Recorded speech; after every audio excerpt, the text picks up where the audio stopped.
Let's go, Ridernation. I'm ready. I'm ready.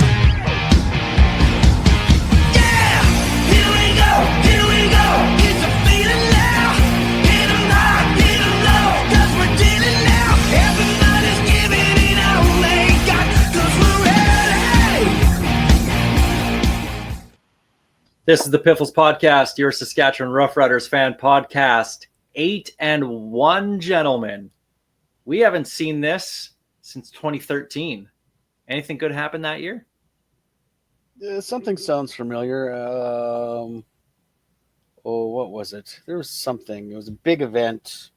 It was really cold leading up to it. Cold. I remember it being really cold. Yeah. First time we've given up haven't given up a touchdown in 2 straight games since 2007. I don't remember anything good from that year either. So anything good happened then? We had the blackout game. Right. That was it though. Yeah, you know, like a season where like a game was delayed for a long time.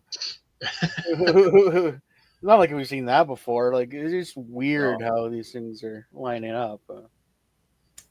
Things in Riderville, they got us feeling a certain way, especially after the Riders' big win against Hamilton. Obviously, we're going to talk about that. This is your Saskatchewan Roughriders fan podcast. Thanks for joining us. You got me. I'm Alex. I'm Steve. And I got to meet the best there is, the best there was, and the best there ever will be. Yes, you did. You got to meet Bret Hart in Calgary at the Thunder game on Sunday. I had fear. It was Saturday actually. Saturday you met him, yeah. So on the way up, I watching that game. I had FOMO, but then I met Bret Hart, and I felt a whole lot better. You don't get many chances to talk to the excellence of execution. So when you get that chance, you take it, obviously. And it was like personal. Like I had a good time. I had a good 5 minutes with him as the team was practicing. It was. Just say I wasn't fanboy. Boy, how many times did he bring up Bill Goldberg? I did not get to listen to the Bill Goldberg rant. We steered away from that. I tried to stay away from that conversation. Probably not a bad thing. No, very cool. Very cool. Very happy for you. I remember booking him when I worked on the Green Zone, and we ended up talking to him. Drew Remenda talked to him for like half an hour, and I was getting yelled at because we went way over time for news. I'm like, I don't care. We have Bret Hart on the radio. It's Bret Hart. Right. Yeah. The news can wait. The news will always be there. Yeah. That was cool. We're going to talk a little bit of Thunder in a little bit here in the Odds and Endzones, but really cool. Really happy you got to meet Bret Hart. That's pretty cool. It's really weird, like going like I'm a 43-year-old man, and to walk up to another grown man and go, you were such a big part of my childhood, and just words come out of your mouth. It was fun. It's like when I see Steve all the time. Yeah, all the time. Pretty sure that happened at the tailgate this past Saturday. You can give us a follow on social media. You know where to find us. Greg, you got to say the line. It's in the contract. Yeah, apparently people are missing that. Yeah, we haven't done that. So say the line, Bart. I do not need nor want your pity follows at Greg on Sports. Yay! There we go. Contract renewed. Piffles podcast brought to you by our great friends at Dairy Queen on Vanstone Street and Sass Drive in Regina. We're also proud to be sponsored by Kathy Festian of Royal LePage Next Level, Churchill Brewing Company, District 306 Regina's Tactical Laser Tag Experience, Bigfoot Vodka, and Creasy's Premium Home Leisure Jacuzzi Spas, conveniently also on Sass Drive along with DQ. Well, a 29-9 win, which could have been much, much different. Let's talk about it. It's time for the opening kickoff.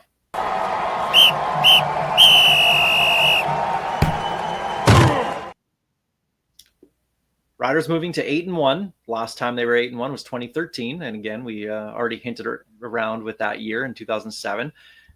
We're feeling that way right now.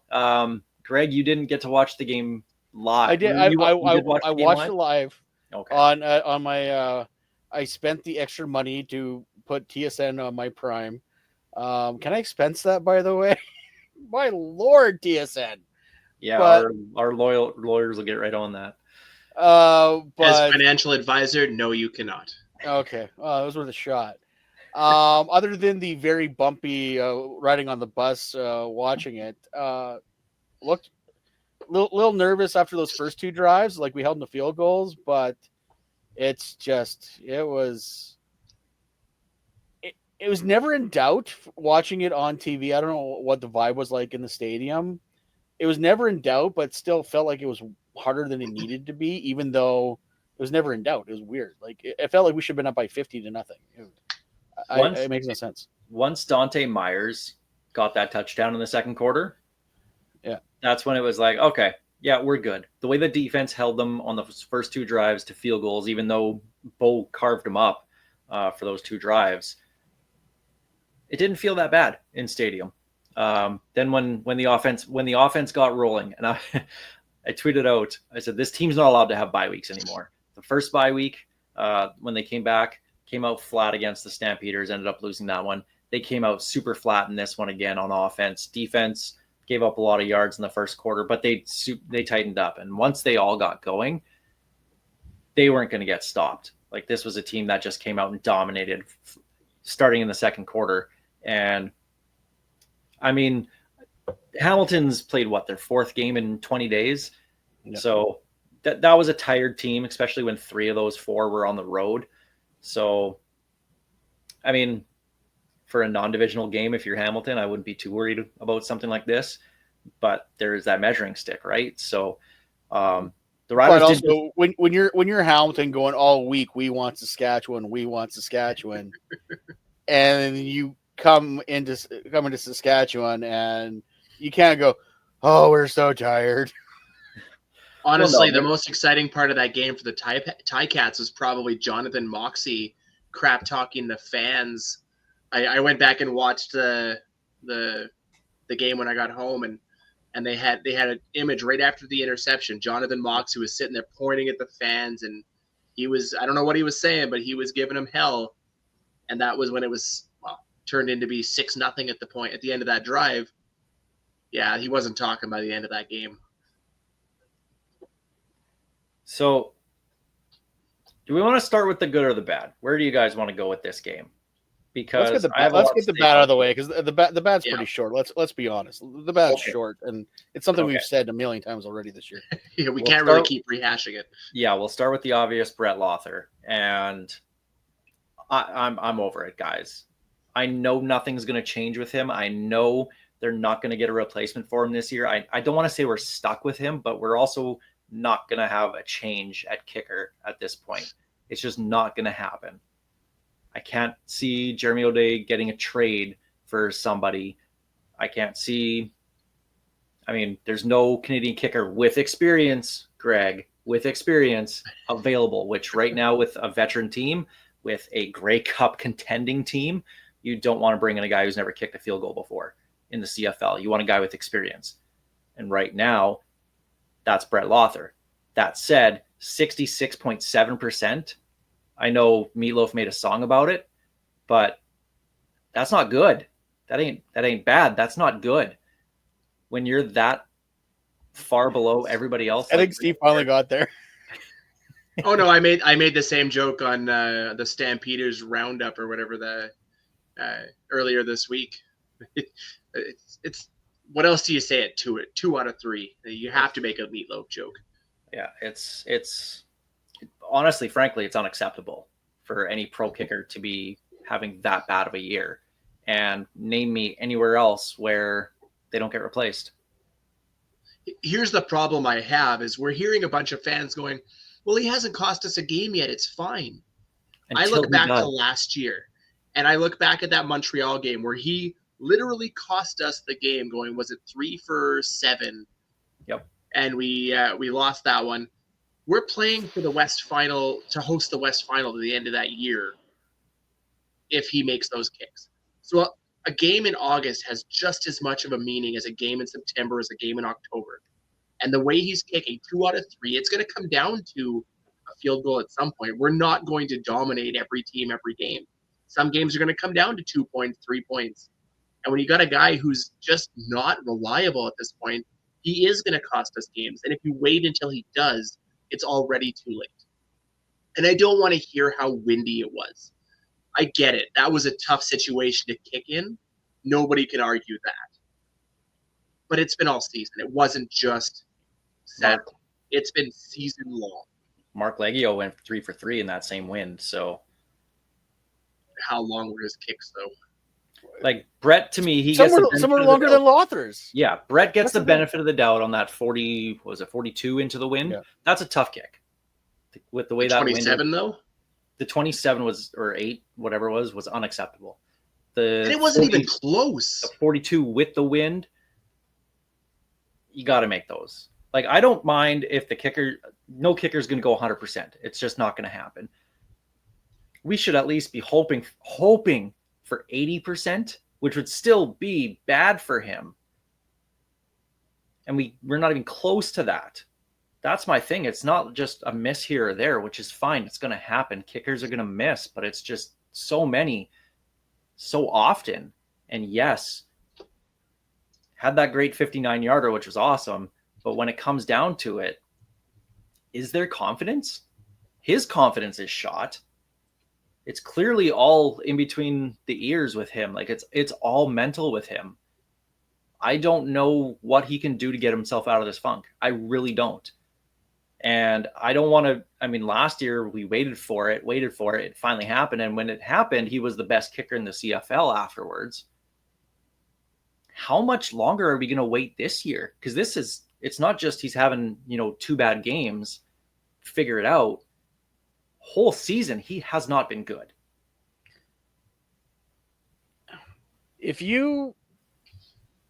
I've already said my nightmare is going into Winnipeg, Grey Cup. We're on, and the Grey Cup is going to be decided by Lothers Foot, which is basically the Leggio situation Winnipeg was in 2022. The irony is, I would rather have this year's Leggio than Lother right now. Leggio did work himself through it. It took him a couple of years. It took him to change locales, but he's one of the most consistent kickers in the league this year. Lother's going the opposite direction. And like you guys said, it's not a problem until it is. And when it's a problem, then everyone's going to be mad, wondering why O'Day didn't do anything sooner. I don't know. Yes, it's hard to bring in somebody right now, but at the same time, and I'm not wishing for an injury to him, but that's the only way he's not going to be kicking for us anymore this year. So then they have to bring someone in, but who, like you said, who's out there? Yeah, for Canadians, because you're not going to flip the ratio, right? Like that's the. I don't want to say that's the problem. That's Faithful. Don't get me wrong. Like Beatty's out there, Faithful's out there, but yeah, you still need to replace a Canadian with a Canadian. Yeah. So which let's say just hypothetically, you bring on Boris Beatty, American player, classified as an American player anyway, because there was no global and there was he wasn't a Canadian citizen yet. I think that's who it was Beatty. Which American are you cutting off the roster? Plus, I mean, you're adding another Canadian, right? So if Thomas Bertrand Houdon was healthy, Mario Anderson. But he's not. Yeah. So you can't. So it is a multi-layered issue here. It's not just a quick fix. I wish maybe if there's a practice roster spot open, then maybe bring in American. But they gotta bring in somebody to push them, just to show them that we are not happy with this. We are not satisfied with the job you're doing. And I go back to a Demetrius Maxey interview from back in his playing days. Don Matthews cut him every single day in practice. The threat was there because there's always somebody waiting behind you. Well, we should have somebody waiting behind Lother at this point. When it's happened this often, it's just I have no confidence in him to make a kick. I don't care if it's 20 yards. I don't care if it's 50. I'm assuming he's probably going to miss. And should the team be down by 2 points at the end of the game, I'm assuming that we're losing. If the team's down by 1, okay, we might get lucky and get a single because he'll miss, and overtime. But if you need those 3, the confidence just isn't there. And I hope he proves me wrong again. I said this last year, and he turned out to be lights out. I really hope he proves me wrong again, because we're going to need it. And I like the guy. He's a fantastic person. He's going to be in the plaza someday. Got to figure it out, because the way things are shaping up, this is their time, and they're going to need it. But I guess that'll save it for the offseason is my assumption. But that's got to be very, very high on the priority list for Jeremy O'Day going forward. He's just stick with special teams. Yeah, and we'll get their other teams bad that out of are the way. struggling. Dre McCray on punt returns. We were excited in preseason with him. When he has the ball, I like what he can do returning the ball. He's not going to be that guy who's going to score touchdowns all the time, but he's going to get you some very good yardage. He's going to go find a little hole and get some yards. Great. When he has the ball. There's been too many times this season he's dropped it, muffed the punt, fumbled, whatever the case is. And we saw that in this game. Luckily, Roland Milligan bailed him out and got an interception a couple plays later. But that was when it was, what was it? There's a 14-point game at the time. Yeah, Hamilton scores a touchdown. Well, all of a sudden, that's a 7-point game. Things are looking a lot different in that game. The momentum switches a little bit. Who knows what happens? Now, to defend McCray, that didn't happen. So we're playing the what if game, but can't be fumbling it on your own 10, 15 yard line. I know the wind was swirling and those balls are, kind of hard to gauge in the air in the wind like that, but you're a professional. Well, and again, you look at the wind. Yeah, the wind sucked and it made it difficult for him. And if it was a one-off, we wouldn't be talking about Dre McCray. It would have been he fumbled, they recovered, or they got the interception, we move on. But this is, again, a consistent problem where he's dropping at least one kick every game, fumbling at least once every game. It's become a struggle where, much like Loth, they're making a field goal. I'm not confident that Dre McCray is going to catch the punt. And if that's your only job, is catch, punt, run forwards. And he's struggling at the key part of that job. Because I'll take a guy who catches the ball and gets 5 yards over a guy who catches half of them for, longer returns. It's become a problem, and luckily we're going to get into it in a little bit that Mario Alford is looking like he's healthy again, and maybe McCray can, catch some punts from the punt machine, the jug machine to warm himself up for if he ever has to come back in. But it's an issue. Well, that's it. He's got to secure the ball over anything. That is his job. But unfortunately, I think he's too busy looking down the field to try to decide his first move as opposed to secure ball, then go. It's one of those live by the sword, die by the sword things, because he showed so many flashes in the preseason, and he's trying to stay on the roster. But unfortunately, if you can't secure the ball, you're not going to stay on the roster. It's that simple. So, his time in Ryder Green might be fairly short, unless he can get that figured out. Yeah, at this point, put Dante Myers back there if Alford's not healthy. Speaking of, okay, we're done with the bad. Let's go to the good of this game. It's a much longer list. Yes. Yeah. I want to talk about Keyshawn Johnson and Dante Myers. Obviously, Dante Myers had that long touchdown catch.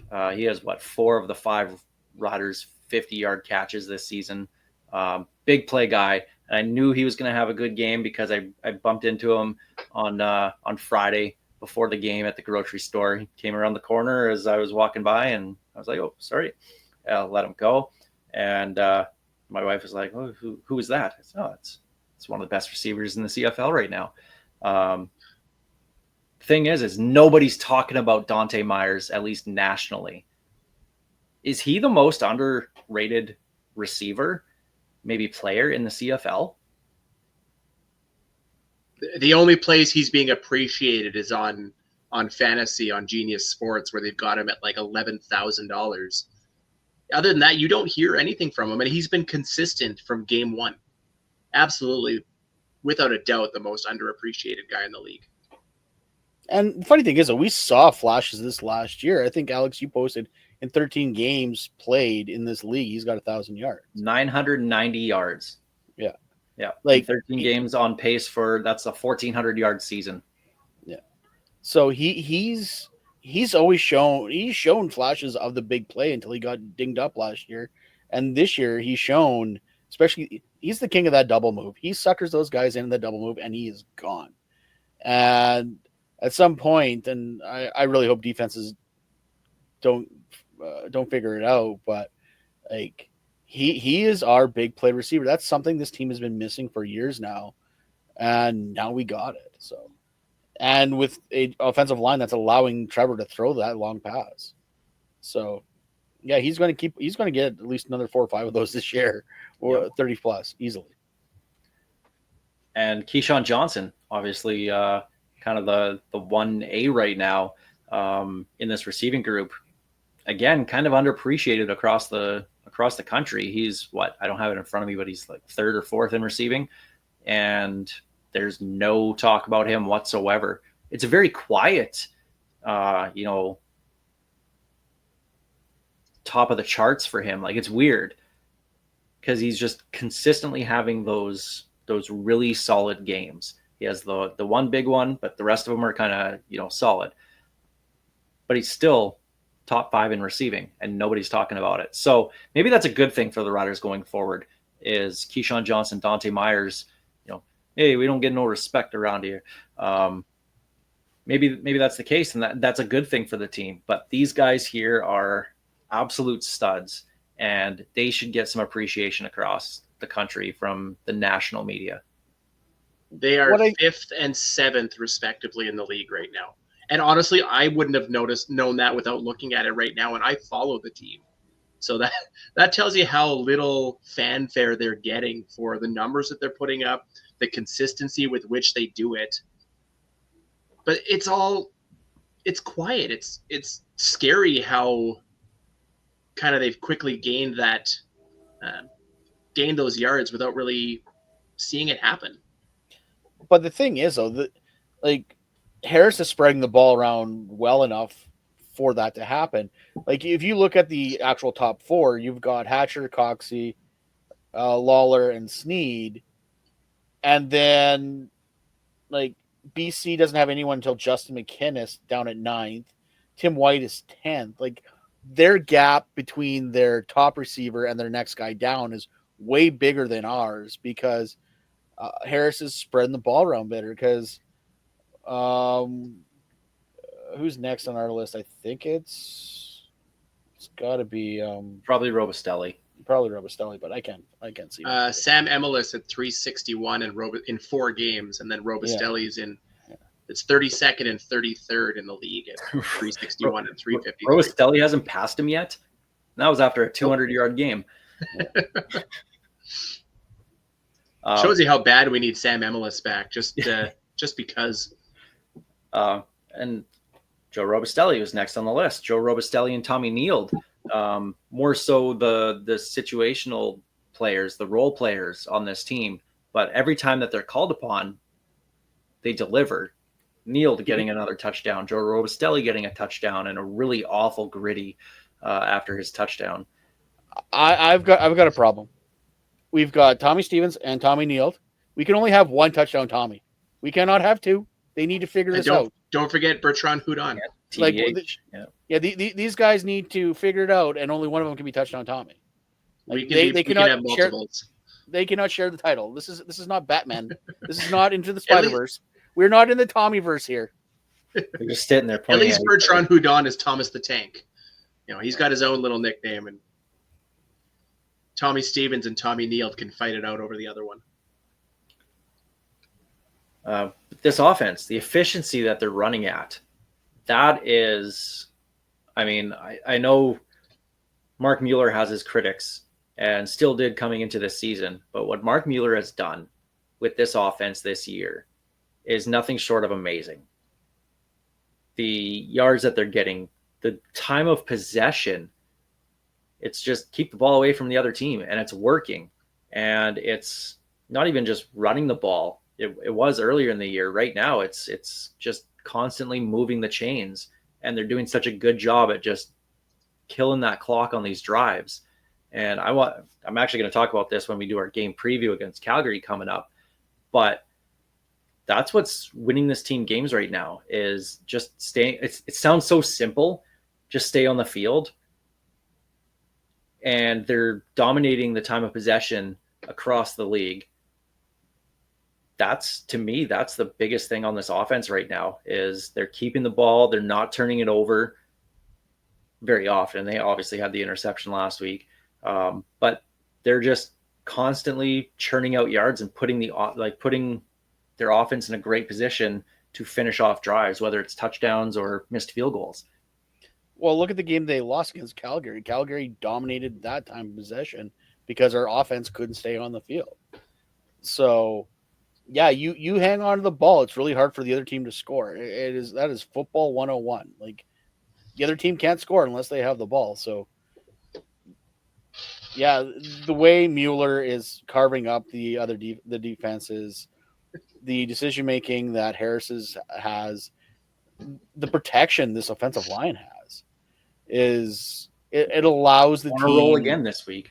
Yeah, like it allows the team to keep possession of the ball and just methodically take down the clock. Like, yeah, it's nice having Dante Myers do those big plays, and yeah, we have a lot of those, but that's the reason why that short control passing game is so important for this team. Well, and the biggest key to that short passing game is the fact that you've got a quarterback in Trevor Harris who is 12 or 13 consecutive games with a 70+% accuracy. It's allowing them to have such a wide array of options, and doing all of that short, all the little slants, the outs, the screens, and all of that is getting those guys creeping up. And then you open up the field for your deep plays to guys like Robustelli, Dante Myers, things like that. All of that short stuff, all game in and game out, is really opening it up for everybody else. Are we on, is it 6 or 7 weeks now that the Riders O-line has been the honor roll for the week? It's got to be up there. 5 or 6 for sure. Yeah. What do we even say about them at this point? Give Edwin Harrison a contract to eternity. Yeah, give him a keys blank to the check. city. Yeah. Whatever the coaching cap is, pay him to the last dollar on what's left and figure everything else out after that. Because what he's managed to do with countless injuries over the last 2 seasons, we can't sing his praises enough at this point. I mean, we're talking about being out our 2 prized free agents from for the O-line from free agency, and they've never missed a beat. In fact, they have gotten better as the season has gone on. But to go back for a second, when you're talking about how those short routes, I don't know if you guys saw it, but Lapo broke it down on the screen where the Ticats were jumping those short routes, and that's how they almost got the 1 interception, and that's how they got the interception. And that double move suckered him in, and then Myers was gone.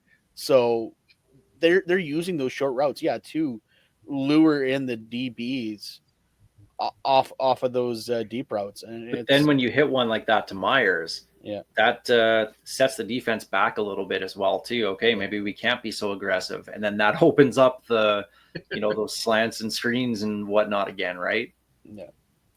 So and that's the difference from this year to last year, is they have those big play guys that are making those deep plays that has allowed them to manage both that short game and the deep game. It's, again, Edwin Harrison deserves a raise. Mark Mueller deserves a pretty hefty raise himself. Yeah, things with the offense, they're rolling right now, and that defense as well, especially that defensive line. Another 6 sacks for the defense, 5 by D linemen. I think AJ Allen might have had the most impressive sack there, because when he got blocked, got his knees taken out, and then he got up and still made the hit and tackled Bull Levi Mitchell. That was an incredible play. So AJ Allen gets big props for that. But Caleb Sanders with a massive hit. Micah Johnson, the ageless wonder, 2 more sacks in this one. Shane Ray getting in there as well too. So the pressure that this defense is getting is, and we talked about it, how many games in a row you get pressure on the quarterback, good things are going to happen. And that's what we're seeing with this defense. 2 straight games not giving up a touchdown, and it's a major part because of the defensive line doing their job with their rotation and just constant pressure. We saw pressure last year, but it kind of went, up and down roller coaster. When they were good, they were great, but when they weren't, they were nowhere near it. And right now, they're just constantly very, very good at getting to the quarterback. Well, and the nice thing is when you get to a quarterback, even a quarterback as accomplished as Bo Levi Mitchell, you're going to throw off his timing. You're going to get him off his spot. He's going to make bad throws, and that's where you get the Devon Campbell interception. That's where you get the Roland Milligan interception. It allows your DBs to be put in better spots when the quarterback is throwing the ball not where he wants to be and way sooner than he wants to.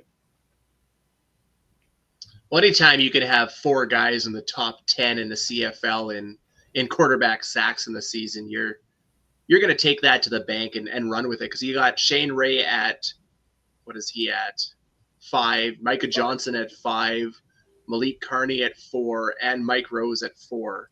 That's your starting defensive line right there with 18 sacks amongst them across 9 games. If you ask your D-line to get you a couple sacks alone every game, you're happy, you're thrilled.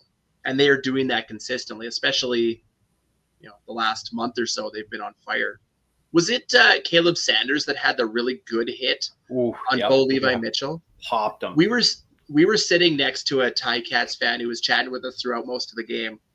And about a quarter after that happened, he looked at me, he goes, that hit that Bo Levi took, he never looked the same after that. It's like he was looking over his shoulder, and I understand. I wouldn't want to get hit by Colonel Sanders either. But when you see Ticats fans, there's a Bobby Boucher joke somewhere in there. it's when you got their fans noticing it too. That's a good sign, because he was definitely off after that. But the pressure's not just coming from that defensive line, and they're playing very well too. But you already talked about A.J. Allen. He's got three this year. Thurman's got 2. Like CJ Rivas. Has 2.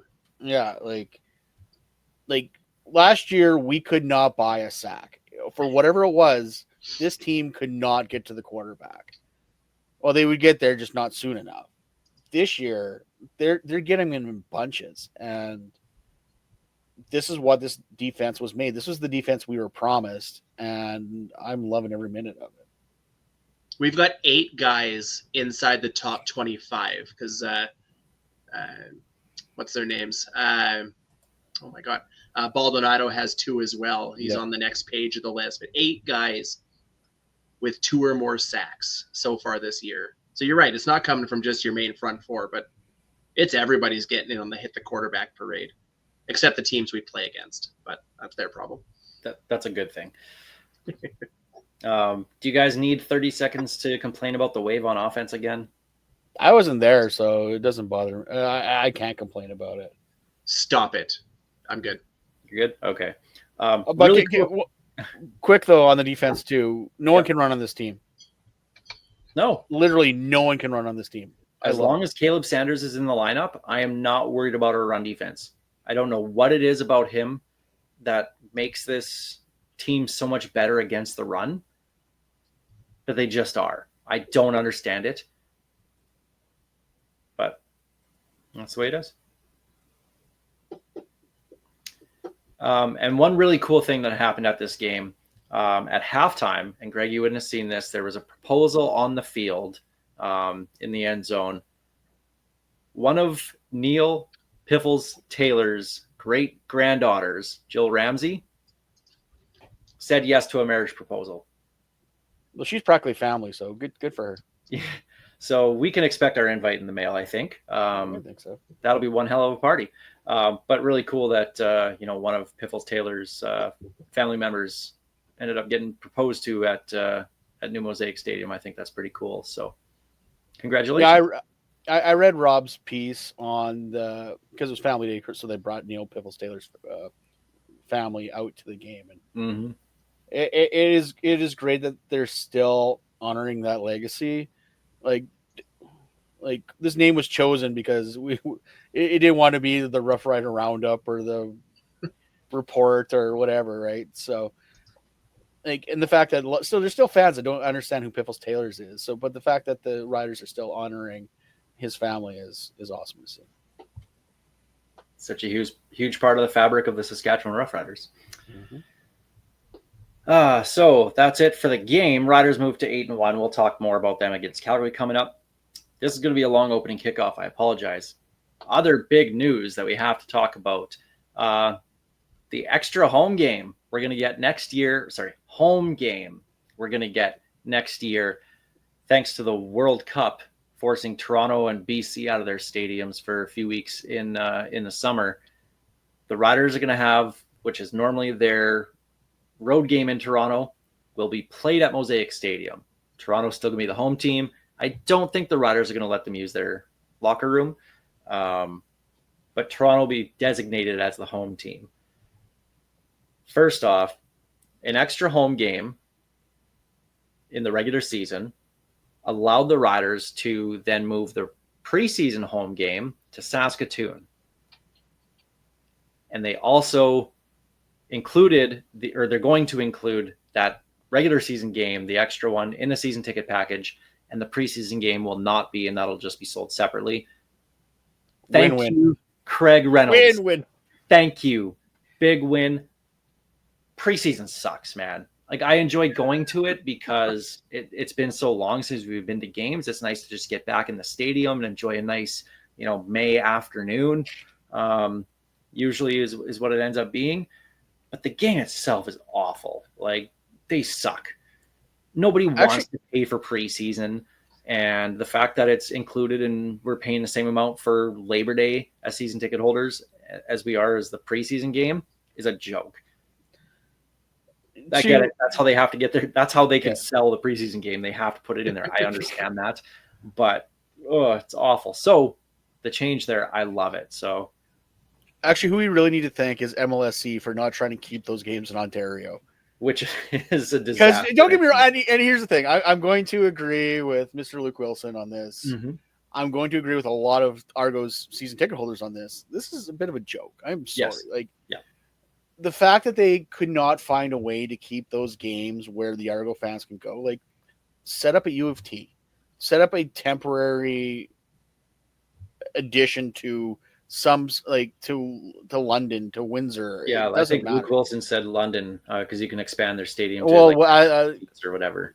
Western's London, I think, and I think that's why, because he's very familiar with that area.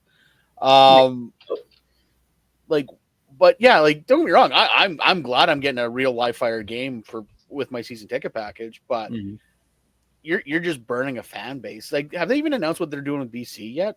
Because I have a sneaking suspicion they're probably playing those games in Victoria.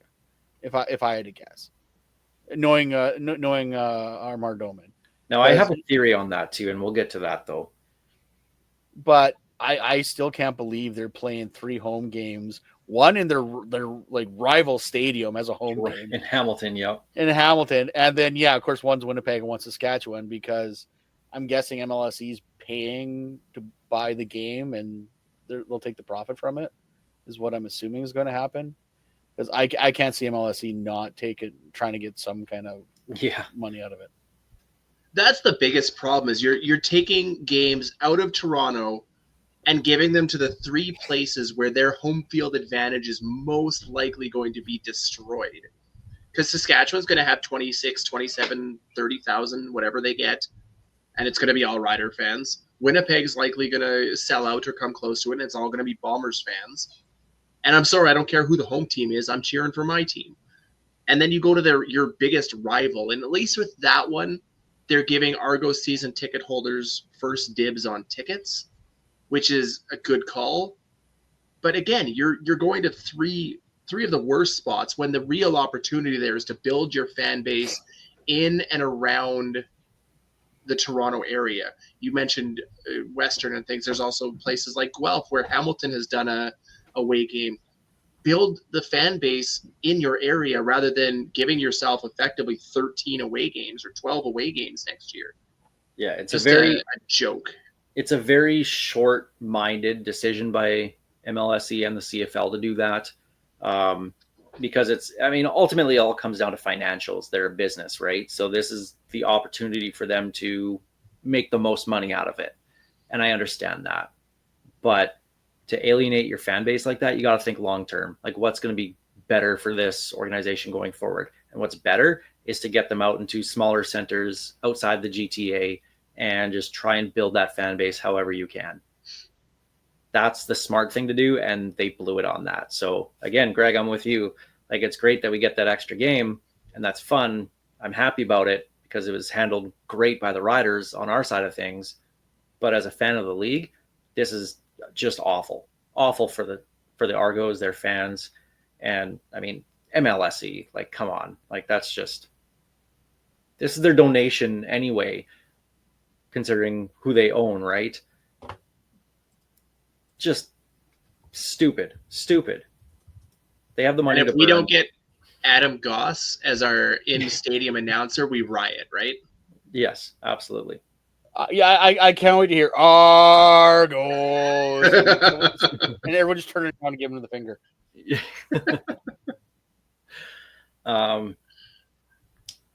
Going to well, we'll get to BC in a little bit. The preseason game in Saskatoon, love it.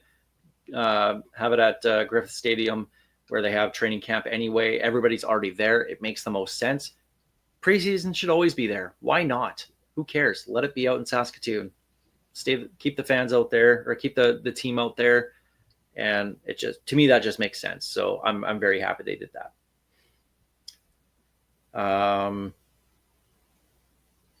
Really quick, Rider news: signing defensive back Benny Sapp III. They released linebacker Braxton Hill, so there's some paperwork done there. And it was announced actually earlier or late last week. Grey Cup champion from 1966 team. And he was inducted into the Plaza of Honor twice, actually, one with the 66 team, but also as an individual in 1997. Defensive back Bob Kosid died at the age of 83.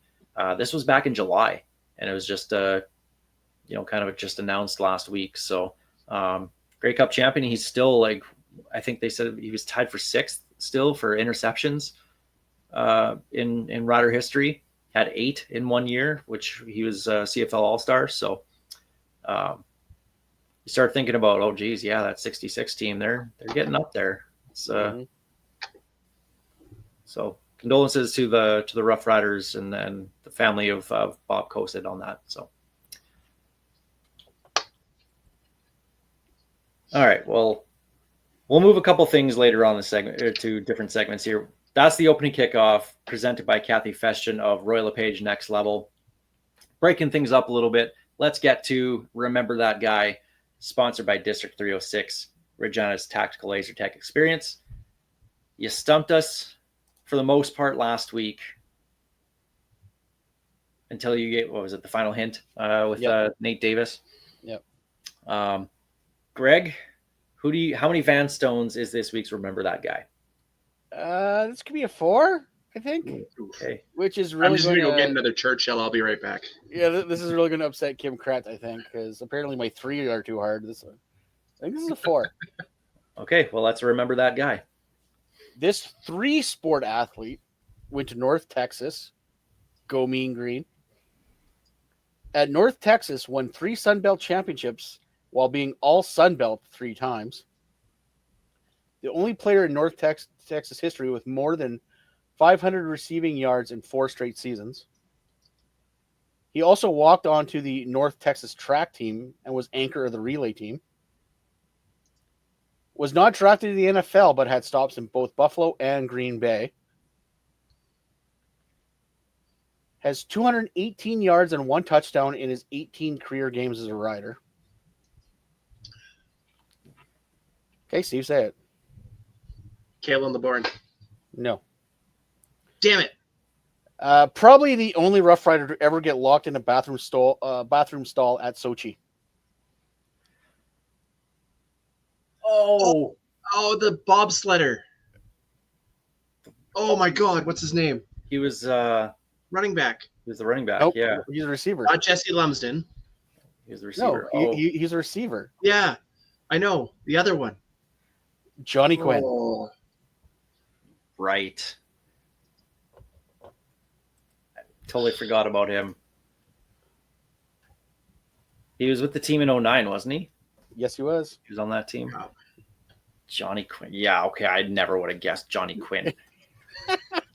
That's a fiver. Come on, especially when you're giving us he's a 3-sport athlete and He was a 3-sport athlete: track, football, and bobsled. I mean that could literally be every athlete in the ever in football. They're always a 3-sport athlete. That's a 5, man. Okay, sorry. 5. It was a 5, man. Rob would have gotten it just because was it North Texas, the Mean Green? Yeah. There's only so many of those guys around. He'd remember that for sure. I would like the Sochi Olympics and the issues they had with all those buildings. And I remember seeing that story and I just laughed because the door got stuck. It wasn't that it was locked. The door got stuck. The jam was too tight. So he literally had to punch himself through the door because no one heard him. That's funny. I had no idea about that. Yeah, I found the CNN article to it. I should show you guys the pictures. Actually, I can post it for those who are watching it at home. Piffles side panel, share screen. Let's see it. Where's share screen? There we are. Window. Share. He punched right through the middle of the door. If he didn't say here's Johnny when he did that, then that's a fail. Yeah, that's an absolute fail on that end. I hope he did. I'd say the odds are pretty high. Okay. You got us. Apparently, that was his only Olympics. That was his only major run at the bobsled. Well, there you go. If anybody else got that outside of Gove and Rob Vanstone, I don't believe you. I didn't even have Johnny Quinn on my long list of players. So I've got a spreadsheet now that has player names and You universities. both do. I just have the names. I don't have universities. Oh, you actually went down universities? Oh, Absolutely. That's the only reason I knew Kalen LeBourne. Steve's just sitting there, Control F, North Texas. Gonna start going by mascot names now. Really make Steve expand that.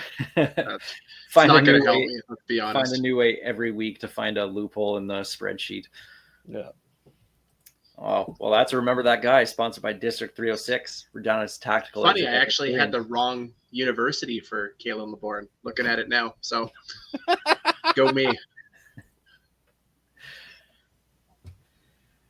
Let's get to the Churchill Brewing Company odds and end zones. Want to talk about the BC Lions? We talked about them having to play on the road. So with the World Cup, they're going to have to move a couple of their games out of Vancouver. Greg, you said you're thinking they're probably going to play in Victoria. I hope that's the case. I really do. And just keep building that fan base in that end. Here's why I think it's not going to happen. And it comes down to cost. It's cheaper to fly one team out to Calgary or Edmonton and just do the same thing. And with the CFL being as cheap as they are, cost efficient as they are, that's why I think they'll probably have their home games in Calgary or Edmonton against Calgary and Edmonton. That said, Amar Doman gets it. He totally understands it. He's okay to take, the short-term loss for long-term gain. Clearly, he's willing to put money into the team. And, I mean, with the concert series and everything he's doing. So there's a much better chance for them to play close to home than, obviously, Toronto. So the Victoria thing or Kamloops or Kelowna, if they can make any of those work, would be huge, huge for the CFL. Have them not branded as, Touchdown Pacific or anything, but you can still make that kind of a huge event, not just a one-off regular season game. See, that's the worst part about Canadian university stadiums. They're very small. Yeah. Like I just looked it up. UBC Stadium is 3,400 seats essentially. SFU's is 1,500. Like, imagine taking the Riders down to Leibel Field. Like that's basically what's happening. So they're either gonna have to build something or find one that you can expand. Actually, they say that you can expand UBC with grass seating to 5,000 people. Or they can actually use the grass embankment around the facility to get up to 12,000. So at the Thunderbird Stadium in UBC. So that might be a fun option. Yeah. But I just don't want to see them pull up stakes and have road games in Alberta just because the World Cup's in town. Yeah. If they want to give us an 11th home game, though, I'm completely okay with it. Especially as an MVP season ticket holder, they can't charge me more money. So I'll take 11 games for the same price. It's locked in. I wonder if they're like, hey, Craig, how many home games do you want next year? He's like, I want them all, but I'm not going to make any money off of it since I can't raise But price. here's the thing. If it's not a Rider home game, does it actually go towards their season ticket packages? Well, there's the loophole. There you go. There it is. Include it, Craig. My season ticket holder tickets are going up. Yeah. So yeah, I think BC's they announced that they'll make their announcement in the coming weeks about that. So we'll see what happens there. Hopefully it's close to home. So Greg, Sean Lemon got fined for his lifting his leg like Nate Davis. Getting his inner Nate Davis on. Yeah. So I know you were happy about that. I would never take joy in the pain of Sean Lemon. Want to bet? Yes. I understood that reference. The Alouettes are a train wreck right now. Caleb Evans out for the season with a torn ACL. Shea Patterson is brought in. So now their quarterback room, healthy quarterbacks, consist of I don't even know who's starting for them this week. And then the backups are Cam Dukes. Cam Dukes. Yeah, Cameron Dukes and Shea Patterson. Like, who was their backup in that game? Like, you literally have Morgan? two guys who literally got the playbook yesterday. And their fourth stringer, whose name is escaping me right now, Morgan? Is it James Morgan? James Morgan. I didn't look that up. Yeah. He didn't look bad, actually. He would have won that game if it was against the Riders, I'll tell you that. Because that's what third string, fourth string quarterbacks do. But it's just they're in a lot of trouble. Like how far out is Davis Alexander at this point? Because oh boy, what looked like a very promising season for them is going down really, really fast. On the good news, Ottawa and Toronto are tire fires, so they have no one in their rear view. But that's what I was going to say. The only advantage they have is that they don't have to rush them back because the bottom of the East is awful. They can take their time and still be in a home playoff position, which is embarrassing. And host a crossover team, possibly from Winnipeg. But yeah, Montreal, absolute mess right now. Two other things we want to get to on the Churchill Brewing Company odds and end zones. And since the Riders are halfway done their year, I wanted to do a top five plays from the first half of the season. Not moments, not games, just plays, individual plays. Now, I put them in this order. Tell me if I'm wrong on these. I put Brett Lother's 59-yard field goal against Hamilton last week at number 5, just because that was awesome. Because he made one. And honestly, at that point of the game, to make the spread where it was at the half, that was such a big field goal. That was after a turnover on downs, and they got one play at the end of the half, and that was it. So another 3 points there, I think, was just a huge play going into the second half.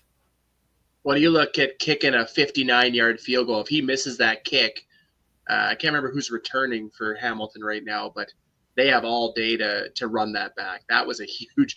I definitely was praying a little bit to the football gods because that could have gone horribly wrong if he misses that kick. Well, also you gotta love the defense. If it wasn't for the defense forcing that miscue and getting that play back deep into Ticat territory, there's no way that field goal was going to happen anyway. It's just, yeah. But yeah, 59 yards. You got to honor that. That's pretty good. Number 4, I put Joe Robustelli's long sideline catch. And I want to say that was that was from Jake Mayer. It was a Jake Mayer. That was the BC game, wasn't it? Pretty sure that was a BC game. Yeah. But the reason I put that on there because that was whatever, it was only like 36 yards, whatever it was. But that was the beginning of really starting to see what Joe Robustelli could do, because then the next week or the next game was against the Calgary Stampeders. Yeah, we lost it, but he had 200 some odd yards in that one. The worst thing about that Robustelli catch, if Mayer actually throws that on target, he's moonwalking to a 70-yard touchdown. Yeah. So he shouldn't have that definitely would have made the list.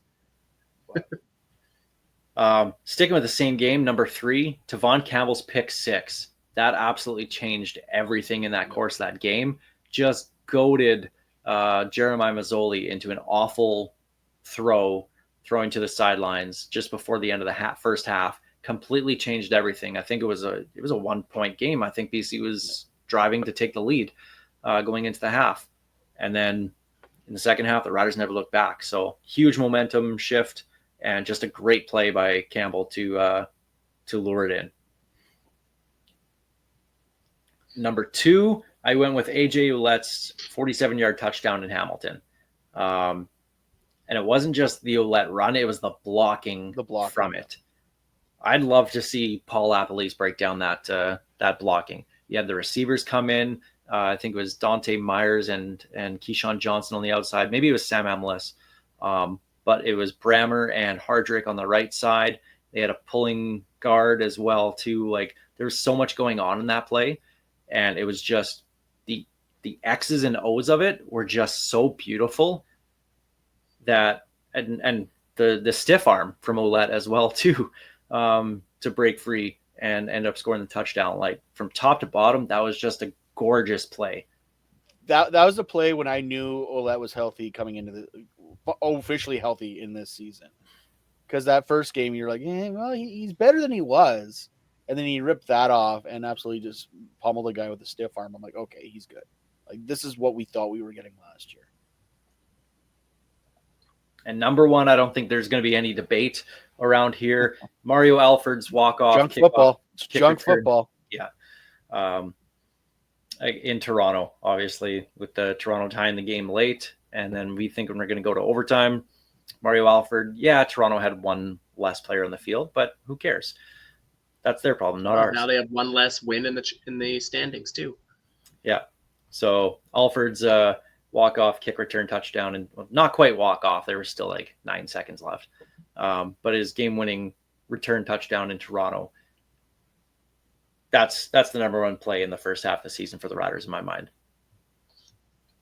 Oh, it was such a momentum swing because it was one of those games where, like, oh, crap, here we go again. Toronto marches down the field, ties the game up. We're going to overtime. That's when things get goofy. And then all of a sudden, Mario just burns them. And it's like, oh, okay. So, Mario, please be healthy this week. We could definitely use them against the Stamps. So there's our top 5 plays from the first half of the year for the Riders. Greg, you talked about it earlier with the Regina Thunder last week. Calgary Colts started off a little bit shaky, but the Thunder ended up figuring it out. Well, the Thunder actually started off good. They stopped the first series, then blocked punt for a touchdown, and then the Colts immediately answered back on a 20-yard swing play, and the guy was gone for 80 yards. Got his blocking downfield, and then it's like, oh, okay, now we're in a game. But yeah, it was a hot one, man. Oh, like it was the medical staff on both sides of the field. Like, a lot of guys were going down to cramping. Oh, yeah. Guys were puking over the berm. Like, it was a warm one in Calgary. And but yeah, our guys got it together, and second half just ended up just putting it down the throats of the Colts. And while it wasn't 310 yards, it was 210 yards for Borsch on the ground again this week. So he's over 500 yards in 2 games, which is not bad. That feels I guess. like that's pretty good. And he's It's making not the bad. rounds on. He's making the rounds on the radio. I saw. So good for him. That's awesome. I got to admit, it's nice to see the local media now picking up on the Thunder. It's been something that a bunch of us have been working behind the scenes to get the Thunder name out there, and it's good. Our guys, they put a lot of effort in. Borsch came in after, because last year Borsch was third string, and Sadiq moved on, and Rylan Leichert moved on due to injury. So he knew he was coming in, and he took it seriously. He put on a bunch of muscle, and he is ready to show this league what he could do the entire time while he was third string. So it's going to be a great season to be a Thunder fan this year. So the Thunder moved to 2-0, and then they have their home opener this week against the Edmonton Huskies. And the Huskies got pummeled by the Hilltops this week. Hilltops had their reaction game after losing to the Rifles. So the Dogs are licking their wounds coming into Regina. So it could be a chippy affair. They're going to be a tight team to play against. So it's going to be a fun game at 1 o'clock at Leibel this weekend on Sunday. There you go. Nice Sunday afternoon game at Leibel. So get out there and go support the Regina Thunder. And if you're in Saskatoon, go out there and support the Hilltops as well too. But wear a Thunder shirt or something. Or go there and boo them. You know, Yeah. do what you can. But I've got 2 tickets to give away to the Thunder. We'll figure out a way to do that over the social media. So we'll get something out there. So if anyone wants to join us at the home opener, I got 2 tickets. So There we go. Okay, well, let's jump back to the Riders here as we're looking ahead to games. This is the enemy preview presented by Creasy's Premium Home Leisure Jacuzzi Spas, Riders and Stamps this upcoming Saturday at 5 p.m. Big news. Mario Alford back returning punts in practice on day 1. We'll find out throughout the rest of the week if he's going to be back for this one for sure. But promising news for the Riders on that front. I think it's definitely promising considering this was a full pad practice and he had his helmet on and anything. It'd be one thing if they were just going to light practice and he was returning punts, but considering they had him in full pads, not like they were going live fire, but that's definitely a better sign than not having pads on, that's for sure. If you would have told me back in preseason that I'd be excited about Mario Alford's return in August, I'd have called you crazy, but oh Lord, do we need him back in the worst way.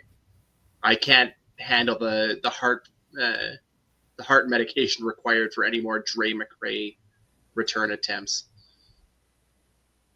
Just get him through the week of practice. And at practice on Tuesday, Micah Johnson didn't, or he wasn't out there at the beginning, but he ended up logging the full practice. Nelson Lacombo was kind of given a vet day, had a little bit of they listed him with a hip injury.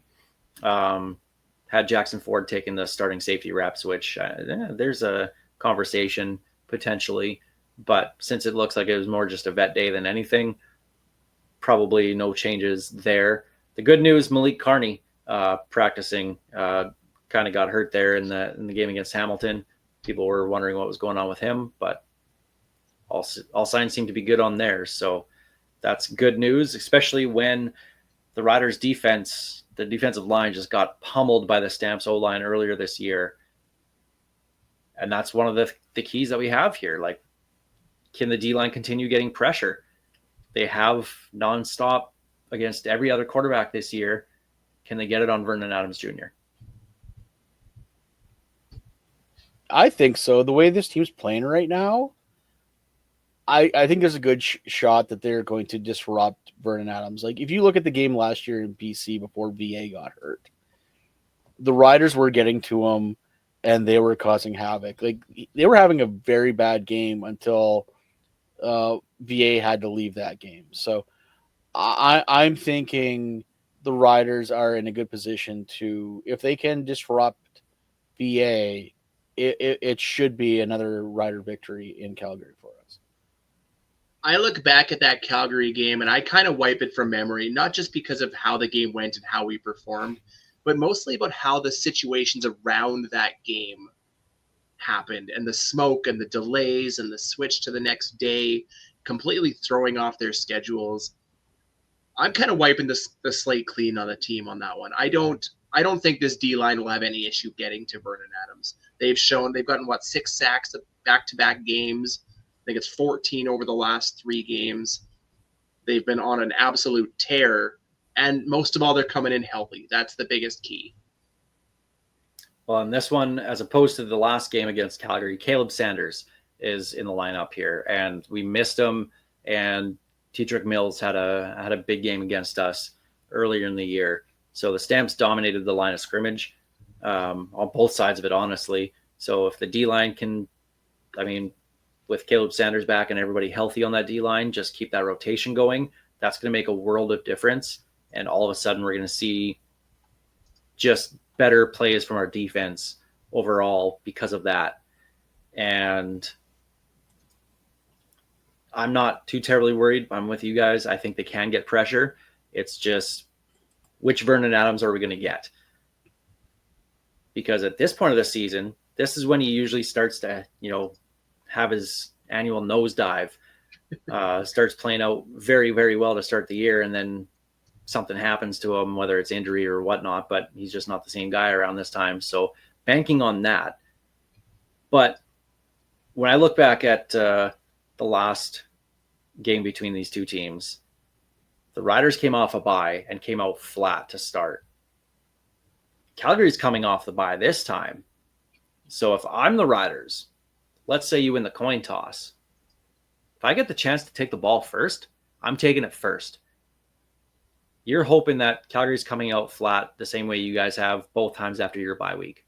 If you can catch them off guard and get a quick score on them and start fast and get that, time of possession going and I say start fast, but like more of a methodical drive down the field, kill some clock, kill 7 minutes off the start, keep Vernon Adams just standing there waiting and waiting and waiting, get him out of any kind of rhythm that he could have possibly been in to start the game. I think that would be a big thing for this team. Anything you can do to make VA uncomfortable, the better you're going to be. Because you want to keep that offense off the field. So you want to do what you did to Hamilton. Keep the ball in your hands, keep them off the field. So, if you can start with the ball in your hands, take it. By all means, force them to sit there and watch you and get impatient. Because when they get impatient, they're going to make mistakes. And what about the offensive line? They got dominated against this Calgary D-line earlier in the year. Be a slightly different O-line for this one with Peyton Collins in for this one. I think he's been just a stud at left tackle. So maybe that's the big key. I'm blanking on the guy's name. Hutchings, I think, the defensive lineman for the Stamps. If you can just eliminate him from the game, get the double teams on him, just keep him away from Trevor Harris, I like our chances a lot better because this guy, he's a freak. This guy, and I mean that in the nicest possible way. That is a compliment. He has ruined games against the Bombers, against any other team in the CFL.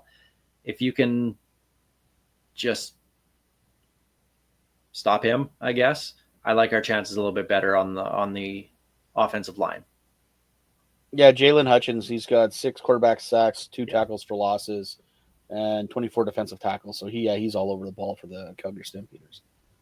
He's got 6. The rest of the team combined has 10. Yeah. The Stamps defensive line as a whole doesn't scare me in the least. They are as middle of the pack as you can get, basically across the board when it comes to defensive stats. The key to this one is definitely on the other side of the ball. Do what you need to do offensively. That short, quick game that we love will keep that D-line, on their toes all game long. Just keep the ball out of Vernon's hands. And the Stamps will be without, I think they're going to be without Adrian Green again. Their Canadian defensive back, who is really, really good. Mhm. So that's, I mean, if you can pull a double move on one of the young guys that they have with Dante Myers, there you go. There's something that could possibly exploit. Does Derek Moncrief, who's having some sort of resurgence this year with the Stampeders, having actually one hell of a year, does he kind of worry you in the game plan at all? You got to be careful where he's at. Somehow he remembered how to cover guys this year when he was having trouble in Saskatchewan last time he was here. So it's good to see him back to his all-star playing ways, just not against us. That said, yeah, you got to watch where he is. He's definitely the straw that stirs the drink on that defense, especially off the line. He's that quarterback of that defense. He's their version of Thurman. So you got to watch where he's at because he's also got quite a few interceptions this year already too. So he's definitely stepped up his game. It's good to see. Now, the season series, I know there's a lot of talk about the season series being on the line for this one with the Riders' 14-point loss last time. Riders would need to win by 15 to win the season series. Do you guys care about that? We win this game, we're up by 3 games. I am not that concerned. I'm not as concerned about the season series anymore, except for against Winnipeg when we played them 3 times, just because I just want to beat them in everything. But the fact remains is a win's a win. It doesn't matter if it's by 15, 50, or 1 at this point. The more the Riders win, the more the chance they have to secure that home playoff game just by outpacing the other teams, and that's what they're doing right now. The season series at this point shouldn't mean anything. When you're already 2 games up, a win by 1 or a win by 15 is exactly the same thing to me. I'm with Greg 100%. If you win this game, you should be walking away with the home playoff game. Yes, there's still 8 games to go after this one, but you look at the last 5 weeks of our schedule, and they're looking a lot more comfortable, one would say, than Calgary's. They don't play Winnipeg anymore, so they don't have any more free bingo spaces left on their card. That seems to be their specialty, is beating the Blue Bombers. Well, which we thank them for. Yes. You look at the first 9 games, 8-1. You look at the last 9 games. If they even worst case scenario, they go 5-4. That's still 13 wins. 13-5. That already puts a lot of pressure on a team like the Stamps to catch them. So, the Stamps would have to go 7-2. Yeah, and so I'm with you guys. The season series doesn't really worry me so much. I mean, it'd be nice if a couple of those field goals were made in that first game where the spread could only be 8 points instead of 14. But c'est la vie. But ultimately, it won't matter. You keep winning your games. Season series don't matter. So just go out there and the Riders have the right mindset. Want to know every week. Every game's different. And to your point, Greg, 100% agree. 15 points, 50, 1 point. It doesn't matter. All that matters is you getting the win. Because at the end of the year, they don't ask how, they ask how many. Here's the question I have for you guys. Let's say the Riders are winning by 8. With 1 minute and 10 seconds to go, they have the ball in their 20.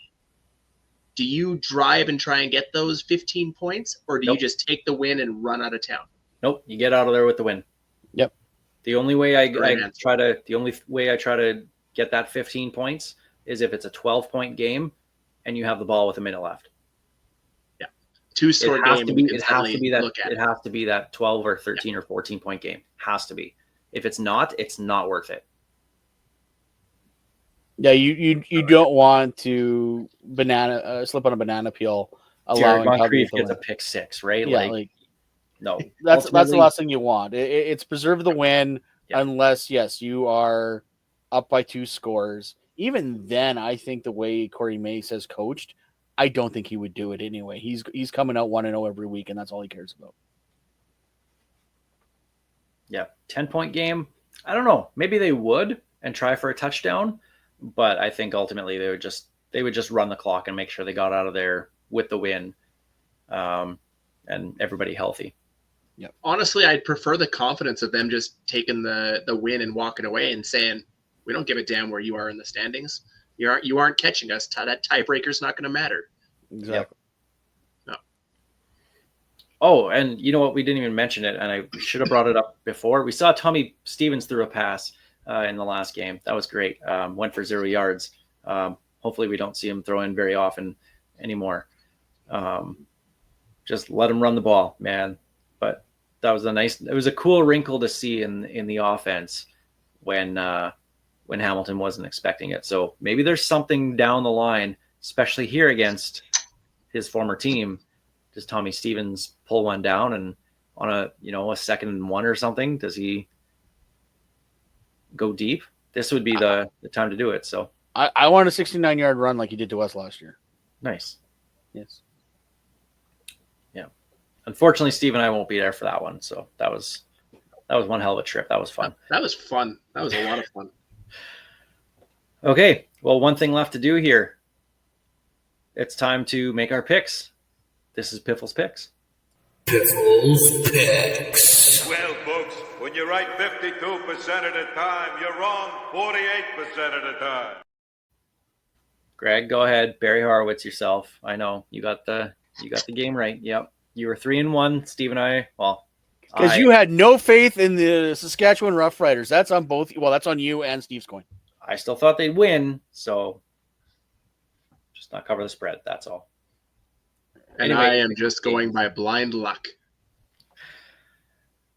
Well, coins come back down to earth. That's all I know. yeah, you better hope a couple of these ones, because these look like 3 of these 4 look pretty damn easy to me. I already have you guys can see my picks on the document that we have there. We'll start with even with the spreads. I don't think you'd be changing your mind. probably not. First game Thursday night, Winnipeg at Montreal. I'll take a stab at this one. I'll say it's Winnipeg by 7.5. I'm going to go 5.5. 4.5. That's it. Wow. That's an easy Winnipeg pick for me. That's the easiest Winnipeg pick I'm ever going to take. I feel dirty doing it, but there's no way Montreal is coming into this game and winning. But if they do, I am going to be so happy to be wrong. Yes. Crap. So Steve's got the Owls. Steve's got the Rue St. Catherine coin. flu. I hope you're right, Steve. I really do. Second game, Edmonton at Ottawa, and Drew Brown probably not playing in this one for Ottawa. I'm thinking Edmonton minus 2.5. I'll go Edmonton 3.5. Edmonton 1.5. Yeah, that's another easy one for me. I'll take Edmonton on that one. That's an easy Edmonton for me as well. Oh, thank God. For those not watching, it's Edmonton for Steve. Yeah. I guess I got to relief. announce it, but the thank God should have given it away. I'm surprised it's only 1.5. BC at Toronto. By the way, none of these lines have moved yet either. None of them Really? have been in action. Wow. BC at Toronto, I will say BC by 3.5. I'll go 4.5. BC 3. It's an even 3. Even 3. Yeah, they'll cover more than a field goal. I agree with Toronto. Like they got some heads need to rolled in with you. Toronto. For Steve. Toronto. Again, The fall begins. I hope you're right. BC started to turn around. Nathan Rourke started to play really, really well. So Yes. Toronto is an absolute dumpster fire right now. yes, they are. And Keon Hatcher's finding his stride. So I know I talked about Keyshawn Johnson and Dante Myers as underappreciated guys in this league. The league's top two leading the receivers probably underappreciated with Keon Hatcher and DeMonte Coxey. Yeah. Both in this game, like the top 2 guys. but we're going to hear about Kenny Lawler every 5 minutes. Yeah, these 2 guys are playing at an unbelievable level right now. And the final game, of course, Saturday at 5. We talked about it. Riders at Calgary. Steve, do you want to take a guess? Riders by 4.5. I'll say Riders 1.5. Riders 1. I was even thinking an even number too. I was going to go with 2, but Wow. you guys saw all my picks. Riders are going to win. So. Riders are going to win. They're going to win. It's the Riders. I mean, in Calgary is the home team. Which one's the home team? Yeah. The coin lands straight up and down. So the coin says Saskatchewan. Greg, you say Saskatchewan. I'm going to say Saskatchewan. I think they won't say it, but they're feeling pretty pissed off about that loss against Calgary. They want to prove themselves against them, especially when they lost that game at home. They want to do the same thing to them. So they'll be pretty fired up, and I like our chances against a team coming off a bye week, just coming out flat. Even if it wasn't their only loss of the season, that game legitimately is the blemish on this season. Like, which is funny because as much as Calgary dominated that game, when it was an 11-point game, field goal is made, all of a sudden that's a one-score game. Yep. Like that whole complexion of everything changes. So the Riders had their chance to be in it. And outside of Antoine Brooks Jr. getting absolutely dusted by Mario Alford, or sorry, not Mario Alford, the Stamps, Damien Alford, right after Robustelli had that touchdown. Like that's not going to happen again. So take that away. All of a sudden that game's a hell of a lot closer and the Riders have a chance at the end to pull it out. So as much as they did get dominated in the trenches and did not deserve to win that game, they had their chances. Yep. So just tighten things up, and I like their chances against absolutely anybody right now, especially at a 1-point spread against the Stamps. Yeah, I'll take that all day long. But this is the toughest part of the schedule we were talking about. You had the East leading Ticats. You got the Stamps who came in and punched you in the mouth and beat you early in the season, and then you got Labor Day and Banjo Bowl back to back after this. So tough stretch of games, but should be interesting to see how this team comes out for them. So I'm looking forward to this one. Should be a really good one. Oh, by the way, I just hit refresh and now all the lines have moved. So apparently the website wasn't updated. Winnipeg and Montreal is now a 6-point spread. Yeah, Edmonton and Ottawa is now 3.5, and BC added an extra half point on theirs. Saskatchewan, Calgary has not changed. So even then, wouldn't change any of my picks. I wouldn't change my picks either. Not even a little bit. I mean, I don't have the choice, but yeah. But we go by opening odds anyways. It's just interesting to see how some of these have moved. Well, that'll do it. We'll be back next week to recap that game against the Stamps and look forward to the Labor Day. I can't believe it's already the Labor Day Classic, the next game. The Goth Labor Day Classic. Should I get the black eyeliner out? absolutely should. We should get our wives to do our makeup for us for that episode. That's an image nobody wants to see. No. We'll leave it there. Piffles Podcast is brought to you by our great friends at Dairy Queen on Elphinstone Street and Sass Drive in Regina. Special thanks, of course, go out to Kathy Festian of Royal LePage Next Level, Churchill Brewing Company, District 306, Regina's tactical laser tag experience, Bigfoot Vodka, and Creasy's Premium Home Leisure Jacuzzi Spas for their support, making everything here possible. Thanks for listening wherever you get your podcasts. Thanks for watching on YouTube or SaskTel Max TV on demand. Greatly appreciated. Thank you. This is Ghost Behind Your Mind, Tyler Gilbert, with a special guest appearance by Steve's favorite player, Chris Streffler.